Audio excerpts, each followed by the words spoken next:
जी अस्सलाम वालेकुम। आपको पता है सिर्फ 1 चम्मच ऑयल में आप बना सकती हैं मज़ेदार सा चिकन स्टीम रोस्ट। तो आइए जी देखते हैं कैसे बनेगा। ये मज़ेदार सा स्टीम रोस्ट बनाने के लिए आपने थाई पीसेस ले लेने हैं। उसके बाद इसमें लहसुन, अदरक, सब्ज़ मिर्च और धनिया कुटी हुई, नमक, लाल मिर्च और इसमें जाएगा जी गरम मसाला, सूखा धनिया इसमें जाएगा और इसमें जाएंगे हल्दी पाउडर और पेपरिका पाउडर। अब 2 चम्मच इसमें जाएगा सोया सॉस। हाथों से आपने अच्छे से मिक्स कर लेना है। मिक्स करने के बाद आपने 10 मिनट का रेस्ट देना है।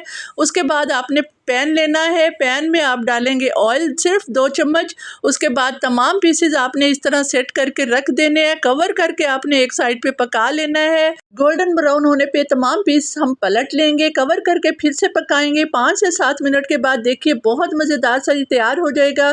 उसके बाद आपने कोयले का धुआं देना है और सर्व करेंगे। डिश आउट करने के बाद आप डालेंगे इस पे सफ़ेद तिल। मज़ेदार सी डिश तैयार है, आप भी ट्राई करें।